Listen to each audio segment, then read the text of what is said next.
Ahir regiment मांग को लेकर अजीतगढ़ उप तहसील के सामने सांकेतिक धरना हुआ शुरू।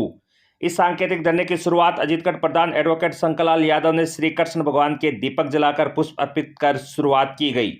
राजस्थान के अलावा हरियाणा से अहीर रेजिमेंट संघर्ष समिति के अध्यक्ष LN यादव, कर्नल राव घीसाराम यादव, राव अजीत सिंह समेत कई सैकड़ों गणमान्य मौजूद रहे। राव अजीत सिंह ने बताया कि यादव वह बहादुर कौम है जिसने अच्छे दुश्मनों के छक्के छुड़ाए हैं। अहीर रेजिमेंट अहीरों की आन बान शान और मान सम्मान की लड़ाई है, इसको हम लेकर रहेंगे। जब तक हमारी मांग पूरी नहीं होगी तब तक हम पूरे भारत में सांकेतिक जन जागृति अभियान चालू करके आवाज उठाते रहेंगे। इस अवसर पर अहीर रेजिमेंट संघर्ष समिति के सदस्य रामदंड मेहता ने बताया कि मौके पर बाबूलाल धुंधला, बलराम यादव समाजसेवी, डॉक्टर मंगल यादव, राम सिंह यादव, सूरजमल फौजी, ओम प्रकाश कॉमरेड, भागीरथ यादव, जयराम यादव, विल्सन डागर, सुरेंद्र डागर समेत सैकड़ों गणमान्य मौजूद रहे। देखिए, ये अहीर रेजिमेंट का आंदोलन जो है देश के हर हिस्से में जहाँ पे भी यदुवंश निवास कर रहा वहाँ चल रहा है और ये बड़े शांतिपूर्वक ढंग से लोकतांत्रिक व्यवस्था के तहत चल रहा है। आपने देखा होगा किसी भी रूप में आपके साथ समाज के किसी भी अंग को यादव समाज ने कोई भी किसी भी तरह से दिक्कत नहीं पहुंची। आराम से शांति से मुहिम चल रही है जिसमें नौजवान, हमारी मातृशक्ति और हमारे बुजुर्ग सारे शामिल हैं। देश के ऊपर आज तक जब भी कभी संकट आया है किसी भी रूप में, चाहे आंतरिक हो चाहे बाहरी हो, हमारे यदुवंश ने आगे बढ़ के अरावल में लड़ाई लड़ी है देश के मान सम्मान के लिए।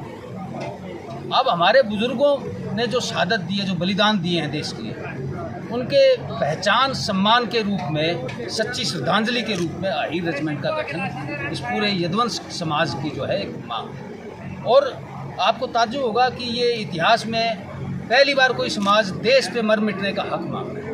अहीर रेजिमेंट का मतलब यह है देश की सीमाओं पे खड़े होकर देश के ऊपर बलिदान होना, देश की सीमाओं का मान सम्मान स्वाभिमान की रक्षा करना। तो ये एक जायज़ मांग है। हमारी कुर्बानियों को देखते हुए, हमारे सैनिक इतिहास को देखते हुए, हमारी सैनिक परंपरा को देखते हुए अब मेरे को लगता है कि हुक्मरानों को इसके ऊपर गौर करना चाहिए।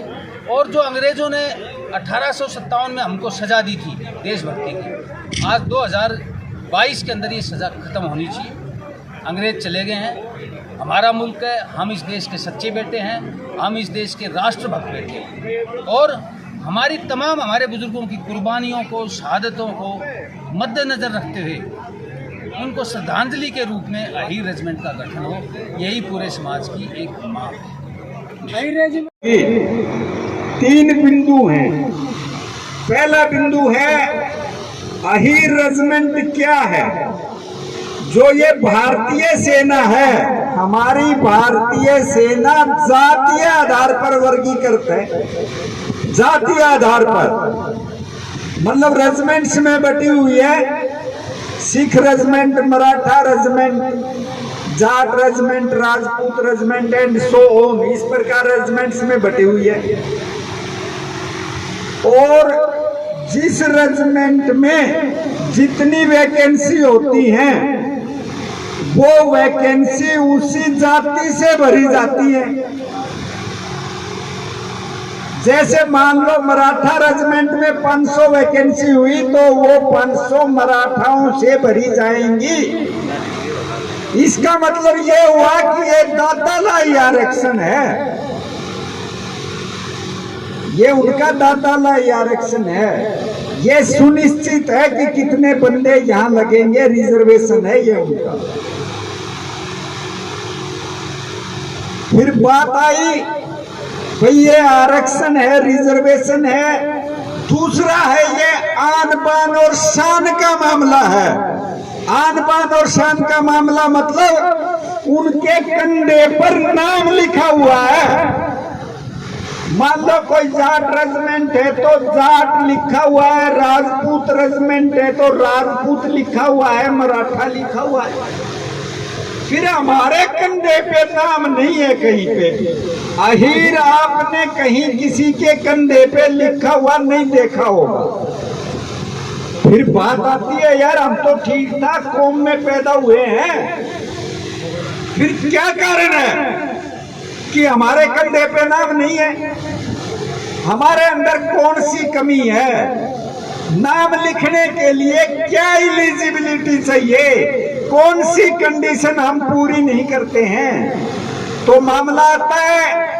भाई सबसे पहले है संख्या बल। कहीं ऐसा तो नहीं है कि हम संख्या बल में कम हो, 5-7 लाख की नफरी हो। तो साथियों मैं आपको बता देना चाहता हूं, संख्या बल में हम हिंदुस्तान में 1 नंबर पे हैं। हिंदुस्तान में 26 करोड़ यादव हैं, हर 5वां भारतीय यादव है। तो संख्या बल तो पूरा है। फिर मामला आता है भाई सेना का मामला है, तो कहीं वीरता में तो कमी नहीं है हमारे अंदर। भाई कदे हमारी रेजिमेंट बना दी जावे और हमारा पवा गोली चल रहे ना, कमजोर दिल तो नहीं हम। तो साथियों अभी पहले भी बता चुके हैं, पूर्व वक्ता भी राव साहब ने भी पूरा डिटेल में बताया। संख्या बल में अहीरों की कोई, संख्या बल में सबसे ज्यादा और वीरता में अहीरों की कोई बराबरी नहीं है। चाहे लड़ाई स्वतंत्रता संग्राम से पहले की हो या स्वतंत्रता संग्राम हो या उसके बाद की लड़ाई हो, कोई भी ऐसी लड़ाई नहीं है जहां दुश्मन का पाला वीर हीरों से पड़ा हो और उसको मुंह की ना खानी पड़ी, उसके दांत खट्टे ना किए गए हो। चाहे कोई लड़ाई हो, चाहे वो 71 की लड़ाई हो, चाहे 65 की हो, और 62 में तो आपने इतिहास रच दिया। अभी सबने बताया रिजांगला स्थिति विकट थी। मैदानी इलाके के 114-120 अहीर और वहां 18,000 फीट की ऊंचाई पे, जहां पे पत्थर के अलावा कोई चीज नहीं होती, अभी बता रहे थे। तो ऐसी परिस्थितियों में, और चाइना के पास आधुनिक हथियार थे, हमारे पास 303 थी मात्र। तो ये आदेश हो गए थे, सरकारी आदेश, कि इन विकट परिस्थितियों में हम चाइना का मुकाबला नहीं कर सकते। अगर आप चाहो तो पोस्ट छोड़ के वापिस आ जाओ। उन 120 वीर हीरों ने फैसला लिया, अपने मेजर साहब को कह दिया, शैतान सिंह जी को, नहीं मेजर साहब हम पग पीछे नहीं हटाएंगे और आखिरी सांस और आखिरी गोली तक लड़ाई चलेगी। साथियों आखिरी सांस और आखिरी गोली तक लड़ाई चली। अम्निशन खत्म होने के बाद भी सिर पत्थरों के भिड़ा भिड़ा के मारे। तो वहां पे आपको सूरवीरों में अति सूरवीर का खिताब मिला, सूरवीरों में अति सूरवीर।